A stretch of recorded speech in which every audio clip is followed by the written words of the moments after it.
창세기 세 번째 강해 설교 참된 안식이라는 제목으로 우리 함께 말씀 살펴보도록 하겠습니다. 지난주 하나님께서 구분 지으신 세상에 필요한 모든 것들로 채우시는 하나님의 창조에 대해서 살펴보았습니다. 넷째 날에는 하나님이 태양과 달을 만드셔서 낮과 밤을 비추게 하시며 또한 별들을 만드시는 것을 볼 수 있었습니다. 다섯째 날에는 하나님이 하늘과 바다의 모든 생물들을 창조하시는 것을 볼 수 있었습니다. 바닷속에 움직이는 모든 생물을 만드시고 번성할 수 있도록 하셨으며 하늘에는 새가 날도록 창조하시는데 여러 가지 모든 새의 종류대로 창조하시는 것을 볼 수 있었죠. 그리고 동일하게 새들도 땅에 번성하라 말씀하심을 통해서 바다와 하늘에 가득 채울 수 있도록 복을 허락해 주시는 것을 볼 수 있었습니다. 그래서 땅 위에는 씨 맺는 풀과 과일, 채소 등이 계속해서 번성하며 바다에는 물고기, 바다 생물, 큰 짐승, 하늘에는 또 여러 종류의 새들이 날아다님을 통해서 텅 비어 있었던 바다와 하늘과 땅이 모든 하나님이 창조하신 생물들로 가득 차게 되는 것이죠. 그리고 계속해서 하나님은 땅은 생물을 그 종류대로 내되 가축과 기는 것과 땅의 짐승을 종류대로 내라 하시니 그대로 되는 것을 볼 수 있다라는 것이죠. 아무것도 없이 혼돈하고 공허했던 이 땅에 질서 있고 규모 있으며 모든 생물과 필요한 것들로 가득 채운 지금 우리가 살고 있는 이 땅의 환경과 똑같은 지구가 만들어졌다라는 것이에요. 이것으로 하나님의 창조가 끝난다면 약간 섭섭할 텐데 이러한 지구의 하나님은 하나님의 형상을 따라 인간을 창조하시는 것을 볼 수가 있습니다. 하나님은 모든 환경을 다 조성하신 후에 가장 살기 좋은 환경에서 인간을 창조하십니다. 하나님의 형상대로 창조된 사람은 하나님과 특별한 관계를 맺을 수 있는 인격적 존재로서 하나님을 사랑할 뿐 아니라 하나님의 뜻에 순종하며 하나님의 영광을 위하여 살아갈 수 있는 하나님의 뜻에 따라 모든 생물을 다스리고 통치하는 하나님을 대시하는 대리 통치자로서 하나님의 뜻을 이 땅 가운데 펼칠 수 있는 놀라운 복과 은혜를 베풀어 주셨다라는 거죠. 뿐만 아니라 하나님은 남자와 여자가 서로를 자기 자신처럼 사랑하며 한마음 한뜻으로 사랑하며 살아갈 수 있도록 하셨습니다. 따라서 사람에게도 생육하고 번성하여 땅에 충만하게 되는 복을 허락해 주셨다라는 거죠. 땅의 모든 생물, 식물, 바다의 모든 것들이 생육하고 번성하는 것처럼 인간 또한 생육하고 번성하여 땅을 가득 채우도록 복을 허락해 주셨다라는 것. 그리하여 하나님의 형상대로 창조된 인간이 땅과 바다와 하늘의 새와 움직이는 모든 생물들을 다스릴 수 있는 은혜 또한 허락해 주셨다라는 거죠. 하나님의 뜻과 계획에 맞게 주어진 모든 자원을 사용하여 하나님의 나라를 더욱 아름답고 영광스럽게 가꾸며 다스릴 권한을 인간에게 부여하신 것이라는 거예요. 이러한 은혜뿐만 아니라 하나님은 사람과 동물에게 땅의 모든 것을 먹을거리로 주시는 것을 볼 수 있습니다. 하나님이 창조하신 세상은 사람과 동물이 마음껏 먹을 수 있는 것들로 가득 찬 풍요로운 세상이었어요. 이 모든 것을 창조하신 후에 하나님이 보시기에 심히 좋았더라라고 성경은 기록합니다. 심이라고 표현이 들어간 것은요, 더 이상 부족함이 없는 완전한 창조, 이보다 더 좋을 수 없는 창조라고 하나님께서 말씀하고 있다라는 거죠. 이러한 세상 속에서 인간은 하나님이 맡기신 모든 세상을 하나님의 뜻과 계획에 맞게 잘 다스리면 되는 거예요. 하나님의 뜻과 계획에 맞지 않는 것이 있다면, 어그러져 있다면, 뒤틀린 것이 있다면 제자리로 돌려놓고 하나님 보시기에 좋은 것, 하나님이 기뻐하시는 일을 행하며 자신에게 주어진 모든 권한과 주어진 모든 풍성한 것들을 누리며 살아가면 되는 것이죠. 그러면서 이 모든 복과 은혜를 주신 하나님을 찬양하며 감사하며 하나님께 영광 돌리는 예배의 삶을 살아가면 된다라는 것이. 전능하신 하나님은 6일간의 창조를 통해서요, 세상의 모든 만물을 다 창조하셨습니다. 그리고 이제 2장 1절 천지와 만물이 다 이루어지니라. 그리고 그가 하시던 모든 일을 그치고 일곱째 날에 안식하는 것을 볼 수가 있습니다. 하나님께서 안식하신 이유는요, 모든 창조를 다 이루었기 때문입니다. 더 이상 부족할 것 없는 하나님 나라가, 완전한 하나님의 나라가 이 땅 가운데 완성되었기 때문에 더 이상 어느 것 하나 일하지 않아도 되는 상태가 되었다라는 것이죠. 따라서 하나님은 일곱째 날을 복되게 하사 거룩하게 하셨습니다. 그리고 모든 창조를 완료하신 하나님은 그날에 안식하신다는 것이죠. 히브리어 카도시는요, 구별하다, 거룩하게 하다라는 뜻을 가지고 있는데요. 왜 하나님은 일곱째 날을 거룩하게, 특별하게 구별하시는 이유가 무엇일까요? 그 이유는 하나님께서 하시던 모든 일을 그치고 일곱째 날에 안식하셨기 때문이라는 거예요. 하나님은 일곱째 날을 하나님께 속한 날로 정하셨다라는 거예요. 하나님께 속한 날로 정하셨다라는 거예요. 하나님께서 창조하신 세상이 완전하고 더 이상 일하지 않아도 되는 만족스러움을 누리시기 위하여 하나님이 안식하셨다라는 거예요.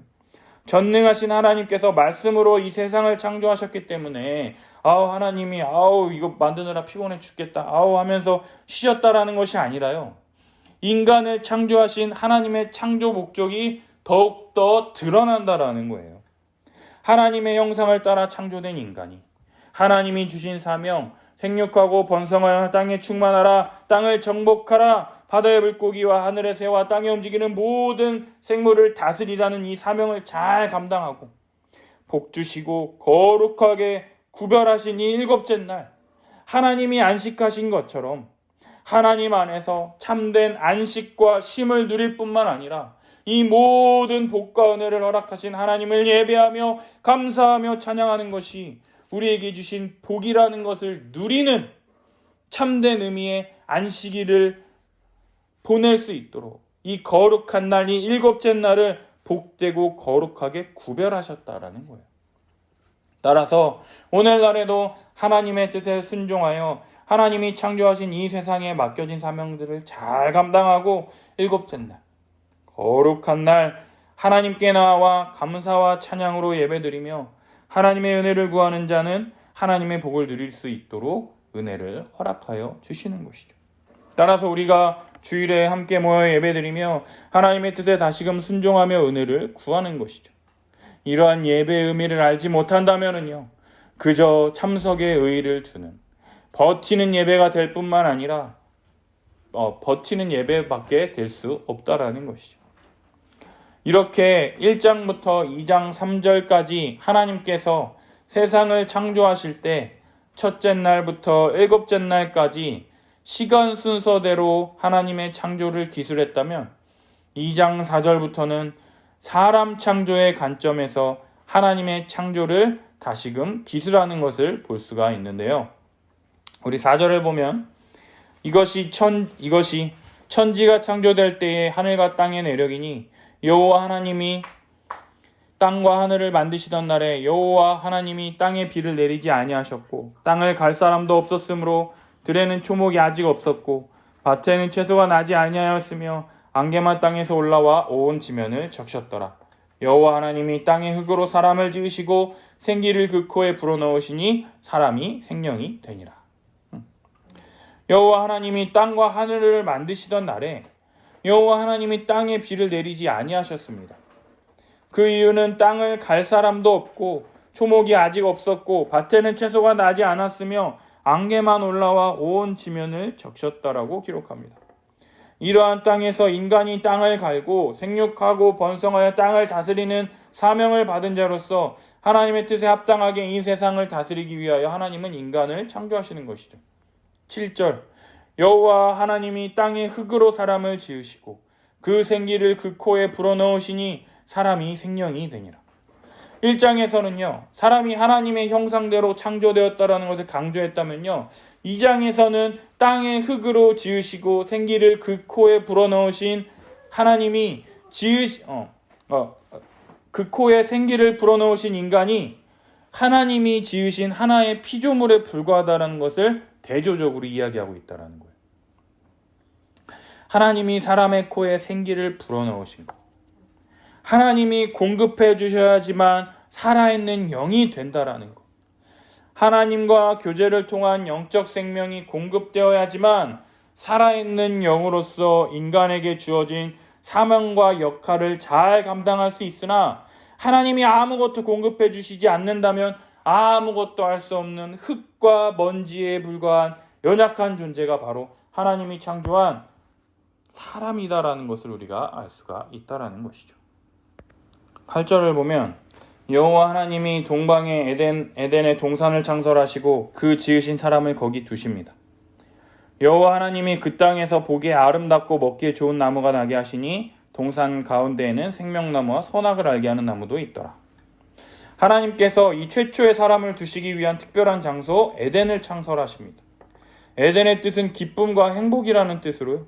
하나님이 인간을 위하여 창조하신 에덴 동산에서 인간은 하나님이 주신 사명을 잘 감당하며 하나님을 예배하며 하나님과 복된 관계를 맺고 하나님과 함께 기쁨이 넘치는 교제 누리기를 원하셨다라는 것이죠. 따라서 하나님은 에덴 동산에 아름답고 먹기 좋은 나무를 아낌없이 나게 하시는 풍요로운 곳이었으며 생명나무와 선악을 알게 하는 나무를 통해서 인간에게 더 큰 하나님의 은혜를 주시려는 계획을 살펴볼 수 있는 거룩한 장소라고 할 수 있어요. 그러나 제가 성경 공부를 하다 보면 전도사님들이건 교회를 오랫동안 다닌 집사님들이건 상관없이 왜 하나님이 선악을 알게 하는 나무의 열매를 동산 중앙에 두셔서 우리를 힘들게 하시냐고 질문을 하는데요. 동산 가운데 많은 사람들이 선악을 알게 하는 나무만 두셨다라고 기억한다라는 거예요. 그러나 성경을 보면 생명나무와 선악을 알게 하는 나무가 함께 있었다라는 것에 대해서 사람들이 다 놀라는 거예요. 그러네? 다 이러더라고요. 하나님은요, 동산 전체에 온갖 먹기에 좋고 아름다운 나무를 두셨는데요. 이것은 우리를 향한 하나님의 부족함 없는 한량 없는 사랑과 은혜를 나타내는 거예요. 부족함 없이 창조하신 이 세상, 창조 목적인 사람에게 부족함 없이 필요한 모든 것을 공급해 주시며 하나님과 교제하길 원하시는 하나님의 은혜와 사랑, 우리에게 가장 좋은 것으로 채워주시는 하나님을 기억할 수 있을 뿐만 아니라 또한 생명나무를 동산 가운데 두신 것은요, 하나님이 주시는 더 풍성하고 완전한 영원한 생명을 누릴 수 있다는 것을 언제나 기억하고 소망할 수 있도록 우리에게 나타내 보이셨다라는 거예요. 그리고 선악을 알게 하는 나무는 하나님이 선과 악을 판단하시는 공의로우신 분이심과 동시에 의롭고 거룩하신 분이심을 나타내 보이심으로써 사람의 하나님의 뜻에 마땅히 순종해야 한다라는 것을 알 수가 있다라는 것이죠. 따라서 선악을 알게 하는 나무를 바라봄을 통해서 하나님의 말씀에 순종함으로 선악을 알게 하는 나무의 열매를 따먹게 된다면 반드시 죽는다는 것을 알고 믿어 선악을 알게 하는 나무의 열매는 먹지 않고 말씀의 순종함을 통해서 생명나무의 열매를 획득함을 통해서 주님 주시는 영생에 나아갈 수 있다는 것을 보고 알고 믿을 수 있게 되었다라는 것이죠. 10절을 보면 하나님은 에덴으로부터 풍성한 4개의 강이 발원하게 하시는 것을 볼 수가 있습니다. 4개의 강, 비손, 기혼, 히데겔, 유브라데, 이 4개의 강 중 히데겔, 무슨 강이냐? 티그리스 강이에요. 그리고 또 유브라데는 유프라테스 강이에요. 우리가 지리 시간에 혹은 사회 시간에 배웠던 4대 문명 있지 않습니까? 그런 문명의 발상지. 그 문명의 발상지 중에 이 티그리스 강과 유프라테스 강은 메소포타미아 문명의 발상지라는 거예요. 그리고 그곳에서 나는 온갖 보석들은 부요함과 영광스러움을 나타낸다라는 것이죠.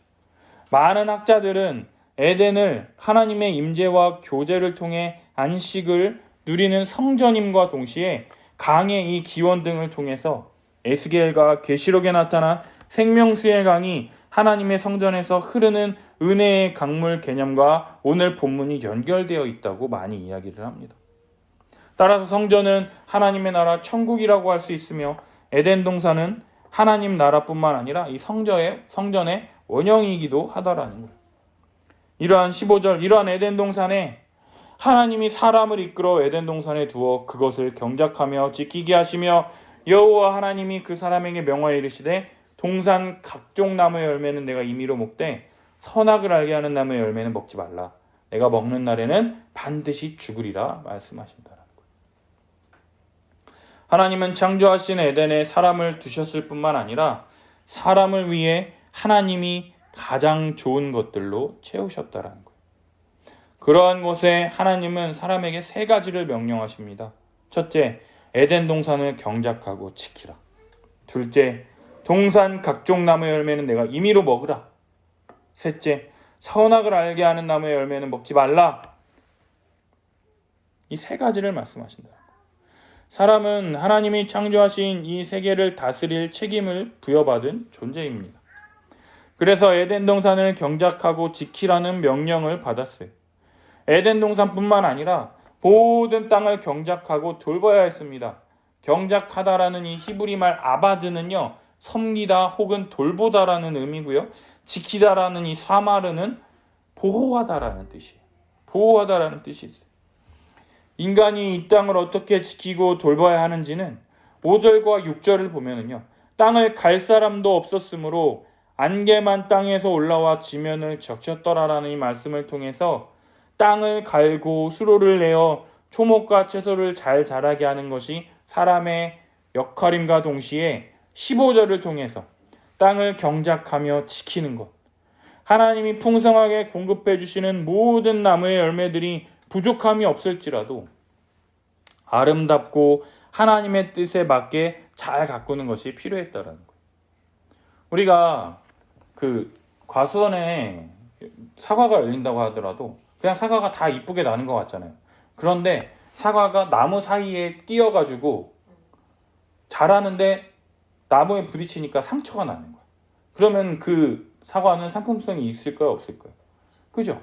그래서 그 과수원 주인들이 그런 사과들을 뚝 떼서 버리더라고요. 왜요? 그걸 떼어줘야 나무가 부딪히지 않고 다른 열매들이 더 자랄 수 있으니까.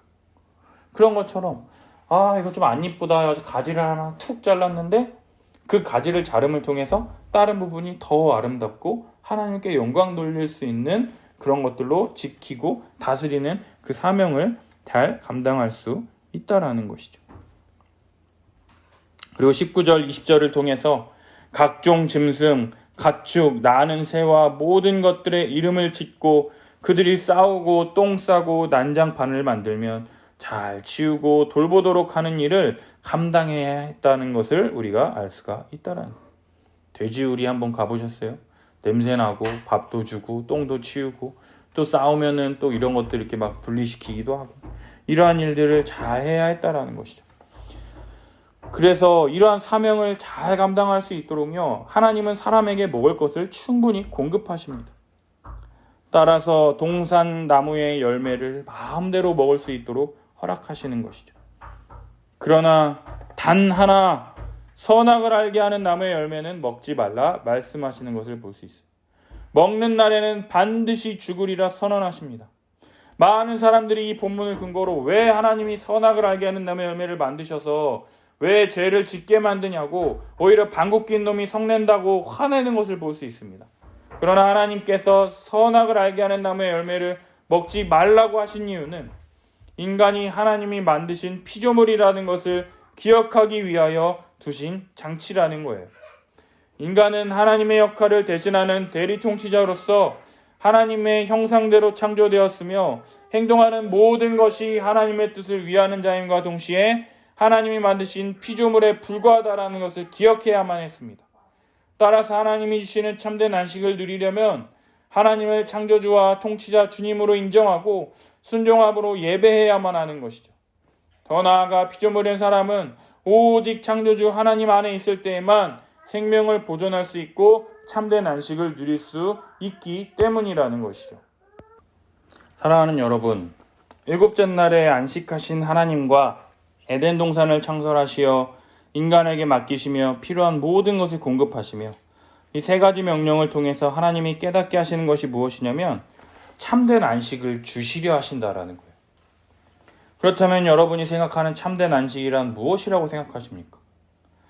요새 캠핑이 유행이라고 하니까 일주일간 열심히 일하고 카라반이나 캠핑카 타고 경치 좋은 곳에 가서 즐겁고 행복한 시간을 보내는 것이 참된 안식이라고 생각하십니까? 아니면 호캉스, 호텔에서 호텔 서비스 주문하고 수영장에서 수영하는 것이 참된 안식이라고 생각하십니까? 하나님은 7째 날을 복되고 거룩하게 하셨습니다. 그 이유는 창조하신 모든 것에 부족함이 없다라는 것. 따라서 하나님이 안식하신 것처럼 하나님이 창조하신 인간이 하나님 안에서 이 모든 것을 허락하신 하나님을 찬양하며 감사하며 예배하는 날로 예배를 통해서 하나님이 베풀어 주시는 은혜와 사랑을 더욱 풍성히 받은 자로 사람을 거룩하고 구별하셔서 복 주시려고 하시는 것이라는 거예요. 하나님께 속한 자, 구별된 자로 하나님이 기뻐 받으시는 자라고 인정해 주시는 것이죠. 그래서 우리가 일주일간 그렇게 힘들고 지치고 어려운 일을 당해도 주일날 교회 나와서 예배하는 이유가 뭐냐면 예배를 통해서 하나님이 우리에게 공급해 주시는 은혜, 생명의 말씀과 영적인 은혜가 공급되어야지 하나님의 백성으로서 부족함 없이 주님 맡기신 사명을 계속해서 잘 감당할 수 있기 때문이라는 것이죠. 주님 주시는 은혜가 없어서 헤매고 힘들고 어렵고 계속해서 헛발질하는 거 아닙니까? 그러나 우리 주님 주시는 생명의 말씀과 이 영적 은혜를 통해서 우리가 어떤 존재인지 깨닫고 세상 사람들처럼 육신의 정욕, 물질의 정욕, 이 세상의 자랑이 아니라 하나님이 주신 것으로 만족하며 하나님이 계속해서 우리에게 풍성하게 공급해 주실 것이라는 것을 믿음으로 아무것도 가지지 않았으나 다 가진 자처럼 여기며 믿음의 삶을 살 수 있게 된다라는 것이죠. 유대인들은 안식일을 지킴으로써 하나님의 창조를 기념했다면요, 우리는 부활하신 예수 그리스도의 이 첫날을 주일로 지킴으로써 그리스도 안에서 새롭게 창조되었다라는 것을 기념하고 있다라는 17절에 먹는 날에는 반드시 죽으리라 하신 이 말씀의 불순종함을 통해서 아담에게 주어졌던 참된 안식이 다 거두어지고 하나님이 창설하신 에덴 동산에서 쫓겨나게 되었습니다. 하나님이 주신 안식이 아닌 하나님의 진노와 저주 가운데 벌벌 떨며 두려워하며 하나님으로부터 주어질 진노로 인하여 두려워할 수밖에 없는 죄인이 되었다라는 것이죠. 그러나 우리 주님은 이러한 죄의 저주, 하나님의 진노를 우리 주 예수 그리스도에게 하나도 남김없이 다 퍼부으심을 통해서 우리 대신에 예수 그리스도께서 십자가에 달려 죽으심을 통하여 이 복음을 믿는 자들을 의롭다 인을 쳐주셨어요. 도장 찍어주셨어요. 따라서 죄의 문제가 해결되어 우리가 하나님 앞에 나아가 하나님께 예배드릴 수 있는 은혜와 자격이 우리에게 주어지게 되었다라는 것이죠. 따라서 하나님 안에서 예배드림을 통해서 참된 안식을 다시 누릴 수 있게 되었다라는 거예요. 회복되었다라는 거예요. 예배드릴 수 없는 아무런 자격이 없는 자에게 예수 그리스도의 형벌제석적 죽음을 통해서 예배드릴 수 있는 이 자격과 동시에 안식일의 주인이신 이 예수님께서 우리에게 참된 생명을 주시고 선을 행하시며 진정한 참된 안식이 무엇인지 우리에게 말씀해주고 계시다라는 것이죠. 유대인들은 안식일에 318가지 규칙을 지키느라 참된 안식의 의미를 누릴 수가 없었습니다. 그러나 우리 주님은 이러한 규칙이 아닌 참된 예배, 예수 그리스도 안에서 임한 참된 안식의 의미에 대해서 말씀해 주시고 오직 예수 그리스도를 믿음으로 참된 안식에 참여할 수 있음에 대해서 우리에게 말씀해 주고 계시다라는 거예요. 예수 그리스도의 십자가 복음으로 말미암아 우리는 참 하나님의 백성이 되었습니다. 그리스도께서 성취하신 이 십자가 복음으로 말미암아 이것을 믿음으로 안식에 들어가면 된다라는 것이죠. 그럼에도 우리가 참된 안식을 누리지 못하는 그 이유가 무엇인지 아십니까? 첫째로 미래에 대한 염려와 두려움 때문이다라는 것이에요. 제가 고등학생 때만 해도 고3 수험생 형 누나들이 주일에 예배드리고 공부하는 것이 일반적이었는데 지금은 학생들이 고3만 되면 교회는 자동으로 안 나오는 것으로 인식하고 있어요. 왜냐? 예배드리는 시간마저 아깝고 그 시간에 공부하는 게 도움이 될 거라는 생각과 예배드리나 안 드리나 별 차이가 없고 그리고 또 대학 간 뒤에 다시 예배 나가면 된다라는 이 생각 때문에 그렇다라는 거죠. 내가 예배드릴 시간에 남들은 공부하고 나보다 앞서갈 것이다라는 이 염려와 두려움, 또한 나중에 하면 되지, 그런 아니라는 생각 때문에 이렇게 행동하는 거예요. 그렇다면 어른들은 안 그렇습니까? 장사하는 분들은요, 주일은 쉽니다 하면서 주일에 가게 문 닫는 것을 그렇게 어려워합니다. 왜냐? 주말에 사람들이 많이 쉬니까 나와서 외식하는 일이 많기 때문에 주말에 장사를 쉰다는 것은 매출에 큰 부담이 되기 때문이죠. 또 직장 일하는 사람들은 어떻습니까? 주말에 혹은 집에서 일하지 않으면 한 주 동안 일이 많이 쌓여 있으니까 어렵고 복잡하게 살기 싫어서 한 주간 좀 널널하고 편하게 지내고자 일을 먼저 한다거나 혹은 휴일 근무 수당을 얻기 위해서 결국 돈 때문에 출근하는 등 애나 어른이나 똑같이요. 내가 열심히 일해서 내가 노력해서 안식을 얻는 것을 추구하려 한다라는 거예요. 그러나 믿는 신자들은요, 하나님의 다스리심과 돌보심을 믿기 때문에요, 내가 열심히 일한다고 해서 참된 안식을 얻을 수 있는 것이 아니라 하나님이 주시는 안식, 하나님 안에서 예배드리고 말씀 듣고 생명의 양식, 생명수를 먹고 마심을 통해서 한 주를 살아갈 힘을 얻고, 또한 내가 거창하고 거대한 크고 대단한 일을 하는 것이 아니라 매일매일 주어진 나의 삶 속에 충실하게 맡겨진 이 사명을 충실하게 최선을 다할 때 하나님이 베풀어 주시는 안식의 참된 의미를 주일 예배를 통해서 값지게 누릴 수 있게 된다라는 것이죠. 그리고 참된 안식을 누리지 못하는 두 번째 이유가 무엇이냐? 지나친 탐욕과 축적의 삶을 추구하기 때문에 그렇다라는 거예요. 아니, 내가 남들처럼 부자 되겠다는 것도 아니고 남들 다 가지고 있는 아파트 한 채 가지려고 하는 게 뭐가 그리 잘못된 거라고 우리 목사님은 자꾸 그러는 건지 이해가 안 된다고. 그리고 저축하는 게 뭐가 나쁘냐고, 돈 모아서 교회에 헌금도 하고 좋지 않냐고 말하시는 분들이 계십니다. 그러나 말씀드렸듯이 지나친 탐욕과 지나친 축적의 삶을 추구하는 것이 문제라는 거예요. 우리가 알다시피 욕심이라는 것은 끝이 없는 거 알지 않습니까? 아파트 한 채 가지면 만족할 것 같습니까? 아, 집이 왜 이렇게 좁냐? 아, 왜 이렇게 낡아가지고 물도 새고,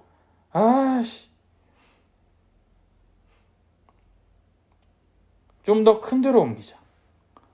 차가 많이 낡았네. 좀 더 좋은 차 탔으면 좋겠다. 인간의 욕심은 끝이 없다라는 거예요.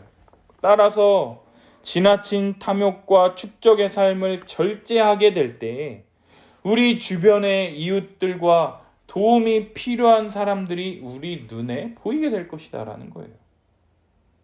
신앙생활은 혼자 하는 게 아니라고 계속해서 말씀드리고 있듯이 주변에 있는 사람들과 함께 교제하고 하나됨을 통해서 참된 안식을 풍성하게 맛볼 수 있다라는 것입니다. 신자에게 필요한 것은요, 지나친 탐욕과 축적이 아니라요, 신자에게 필요한 것은 자족하며 감사하며 주님의 다스림에 순종하는 것이 복된 삶이라는 것을 기억해야 한다라는 거예요. 뭐가 이렇게 없어? 다 가지고 있는데 왜 이렇게 나만 없는 거야? 하나님 어떻게 나한테 이러실 수 있어요? 이렇게 생각하는 것이 아니라 선하신 하나님께서 나에게 필요한 모든 것을 허락해 주실 것이라는 믿음. 만약 허락해 주시지 않는 것들이 있다면 그것마저도 감사하며, 그리 아니하실지라도 감사하는 마음. 이것을 허락해 주시지 않는 것은 하나님의 선한 뜻이 있다라는 믿음으로 더욱 기도하며 하나님의 인도하심을 구하는 것. 물론 이것이 쉽지 않죠. 그러나 디모데전서에서 바울은요, 자족이 경건에 큰 이익이 된다라고 이야기하고 있다라는 거예요.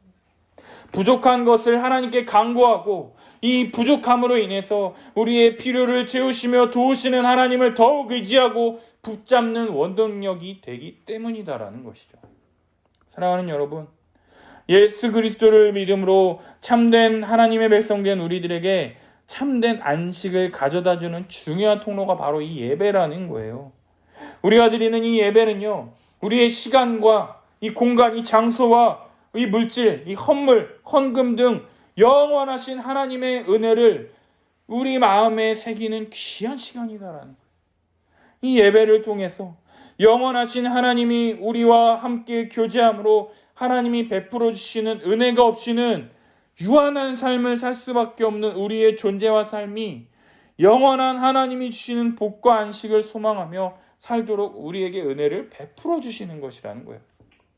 또한 우리는 손으로 직접 만드시고 돌보실 뿐만 아니라 자기 아들을 내어주시기까지 한량없는 이 끝없는 이 영원한 사랑을 우리에게 베푸신다라는 것을 예배를 통해서 깨달을 수가 있다라는 거예요.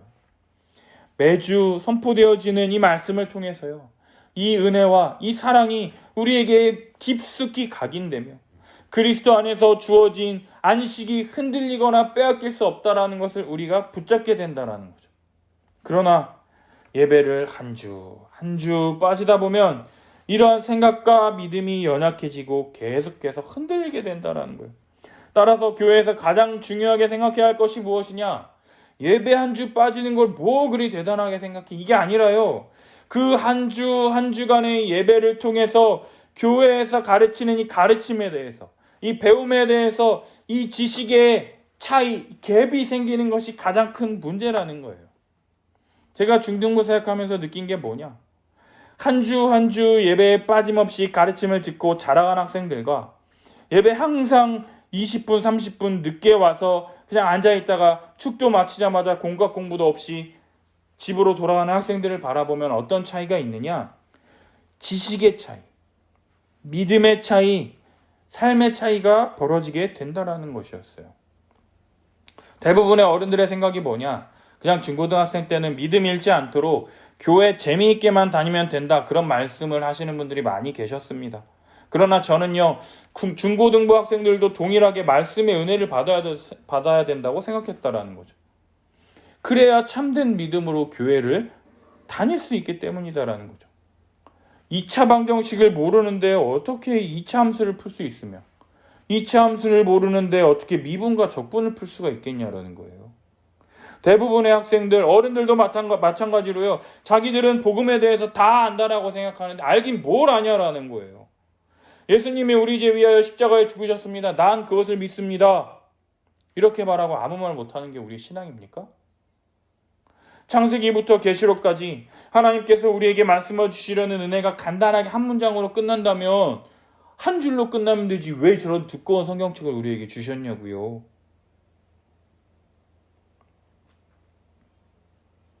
안다고 생각하고 목사님 설교 안 듣고 언제 끝나나 하면서 딴 생각하고 있고, 그런데 한편으로는 또 이해도 됩니다. 하나님에 대한 이해도 없고 예수님에 대한 이해도 없으니 들어도 이해 안 되고 아무런 관심이 없는 거죠. 저는 불어를 한 번도 배운 적이 없습니다. 근데 불어에 대해서 막 누가 얘기한다고 해보세요. 그게 들리겠습니까? 안 들리죠. 뭐 하나보다 하면서 그냥 뭐하지? 이거 마치고 뭐하지? 이런 생각하는 거 당연히 이해가 된다라는 거죠. 따라서요, 목사님들의 역할이 굉장히 중요하다라는 거예요. 매주 예수 그리스도의 십자가 복음에 대해서 가르치고 설명하고 지겹도록 귀에 못에 박힐 정도로 설명하고 가르쳐야 되는데요, 예수님에 대해서, 이 본문에 대해서 알고 싶은데 그러한 것은 관심도 없이 아침마당에 나오는 이야기처럼 행복한 삶을 사는 법, 세바시에 나오는 이 15분 동안 사람들의 마음과 귀를 즐겁게 하기 위해서 들리는 설교를 해야 한다라고 하면서 본문과는 전혀 상관없는 것들로 마무리 짓는 이러한 안타까운 이 현실들. 이번 주에 군대 동기인 이 교수님을 만나서 이야기하는데, 대형교회에 참석하고 있는데 본인은 개척교회 같은 데 가서 섬기고 싶은데 대형교회 주일학교 시스템과 가정의 평화를 위해서 그냥 그 교회에 버티고 있다고 말씀하셨습니다. 그러면서 담임 목사님의 이야기가, 설교가 잘 들리지 않은 지 꽤 오래됐다며, 그래도 본인이 이제 말씀에 대한 갈망이 있어서 유명하다는 목사님들의 설교를 다 찾아서 듣는데 다 똑같다 이렇게 말씀하시더라고요. 본문이 다르고 내용이 다를 텐데 다루는 내용이 다 똑같다, 그래서 답답하다, 그러한 말씀을 하시더라고요. 물론 이 이야기를 하는 것은요, 내가 옳고 그분들이 틀렸다 말하는 게 아니에요. 저는 그분들과 비교할 수도 없는 너무나도 미천한 자라는 것을 제가 압니다. 비교조차 할 수 없어요. 그러나 그 동기, 그 교수님이 하시는 이야기는 본인의 그분이 하시는 이야기가 뭐냐면 본문의 이야기를 듣고 싶다라는 것이었어요. 잘하든 못하든 본문에 나타난 하나님의 은혜, 예수 그리스도의 은혜에 대해서 알려주는 목회자가 점점 줄어드는 것이 현실이라는 거예요. 우리가 대한예수교 장로회 기독교 그리스도교인데 예수님에 대해서 자랑을 해야 되는데 예수 그리스도에 대한 이야기는 조금 하고 어떻게 살아가는지에 대해서 이런 삶을 살아야 한다라는 것을 설교가 가득 찬다라는 것이죠. 저는 이러한 목사님들과 저와의 전제가 다르다고 생각을 합니다. 사람들이 어떻게 살아야 하는 것을 모르는 게 아니라 복음을 모른다고 생각하기 때문에 복음을 다시금 가르치고 설명해야 한다고 저는 믿고 있다라는 것이죠. 예수 그리스도로 말미암아 임한 하나님의 나라, 죄인된 인간을 구원하시기 위하여 하나님께서 계속해서 인간을 부르시며 약속하시고 그 약속을 이루어 가시며 마침내 최종적으로 예수 그리스도를 통하여 완전한 약속을 성취하시며 마침내 다시 오시겠다라고 약속하시는 그 재림만 남아서 다시 오실 그날까지 우리가 어떠한 믿음으로 어떠한 삶을 살아가라고 말씀하시느냐? 하나님 사랑, 이웃 사랑, 하나님 사랑, 이웃 사랑의 삶을 살아가라고 우리에게 말씀하시는데 왜 안 하냐라는 거예요. 왜 안 하느냐? 답은 두 가지예요. 알면서 안 하고 있거나 두 번째 모르거나. 그럼 뭐가 더 나쁜 거예요? 알면서 안 하는 게 더 나쁜 거예요. 그건 불신자라는 거. 두 번째 모르는 사람도 불신자죠. 둘 다 불신자라는 거예요. 복음을 모르기 때문에. 따라서 복음을 모르기 때문에 자기 사랑, 자기 만족, 자기를 위한 삶을 이 세상에 믿지 않는 자들의 삶과 똑같이 살아가면서 주일에 예배 나와서 예배 드리고 11조 드리고 그러한 삶을 사는 것 말고는 다른 게 하나도 없는 모습들이 지금 우리 한국교회의 모습이라는 거죠. 따라서요, 우리는 복음으로 다시 돌아가야 합니다. 따라서 매주 설교단에서 설교하시는 목사님들을 위해서 우리 성도들이 깨어 기도해야 한다라는 거예요. 목사님의 이 말씀을 통해서 목사님의 이야기가 아니라 매주 예수 그리스도의 복음이 이 말씀을 통해 선포되어지게 하시고 그 이 선포되어지는 이 말씀을 통해서 우리 삶의 죄악됨과 우리 죄를 해결하신 예수 그리스도의 은혜만이 높임받고 예배 받으시는 예배가 될 수 있도록 그러한 은혜의 말씀이 매주 선포되어질 수 있도록 우리 목사님에게 은혜 주셔서 은혜의 말씀을 잘 선포하게 해달라고. 그리고 우리는 그 은혜의 말씀을 믿음으로 아멘 하고 받아서 한 주간 살아갈 수 있는 힘과 은혜를 달라고 기도해야 한다라는 것이에요. 목사가 얼마나 연약한 존재인지 제 모습만 보더라도 저는 너무나도 잘 알고 있습니다. 설교 잘하고 싶어요. 그러나 성경을 잘 모릅니다. 아는 것 가지고 계속 돌려막는 그 수준의 설교를 할 수밖에 없다라는 거예요. 그래서 목사님들이 매주 공부하고 책 읽고 성경 연구할 수 있도록 성도들이 목사님들을 배려하고 이를 위해서 지혜를 달라고 계속해서 기도해야 한다라는 거예요. 우리 에스겔 47장 1절에서 5절까지의 말씀 우리 함께 같이 읽어보겠습니다. 읽겠습니다. 그가 나를 데리고 문에 이르니 성전의 앞면에 동쪽을 향하였는데 그 문지방 밑에서 물이 흘러나와 동쪽으로 흐르다가 성전 오른쪽 제단 남쪽으로 흘러내리더라. 그가 나를 데리고 북문으로 나가서 바깥길로 꺾여 동쪽을 향한 바깥문에 이르시기로 본즉 물이 그 오른쪽에서 스며 나오더라. 그 사람이 손에 줄을 잡고 동쪽으로 나아가며 천척을 측량한 후에 내게 그 물을 건너게 하시니 물이 발목에 오르더니 다시 천척을 측량하고 내게 물을 건너가게 하시니 물이 무릎에 오르고 다시 천척을 측량하고 내게 물을 건너게 하시니 물이 허리에 오르고 다시 천척을 측량하니 물이 내게 건너지 못할 강이 된지라. 그 물이 가득하여 헤엄칠 만한 물이요 사람이 능히 건너지 못할 강이더라. 아멘. 성전에서 흘러나온 물, 측량할 수 없을 정도로 강이 된 이 성전에서 흘러나온 물, 이 성전에서 흘러나온 은혜의 강이 우리의 삶이 계속해서 흘러넘치도록 예배를 통하여 선포되어지는 은혜의 말씀이 우리의 삶을 흘러 적시도록 주님의 은혜가 한량없이 부어지도록 우리가 기도해야 한다라는 것이에요. 우리 예배가 회복되어야 된다라는 것이에요. 그리고 성도들은요, 나만 은혜 받은 것으로 그치는 것이 아니라요, 교회 모든 성도들이 은혜 받았는지 서로 점검하며 이해하지 못한 부분이 있다면 그것이 무엇인지 살펴 그들을 돕기 위해서 주중에 만나서 이야기하든지, 아니면 그 설교를 듣고 이해했는지 점검을 하든지, 아니면 이해를 못했다면 다시 교육을 하든지 해서 실제 말씀을 듣고 이해의 차이가 발생하지 않도록 애써야 된다라는 거예요. 어떤 사람은 말씀을 들으면 잘 이해하는데 어떤 사람은 이게 이건가? 이해를 잘 못하는 사람들이 있어요. 이해의 차이가 있을 수 있잖아요.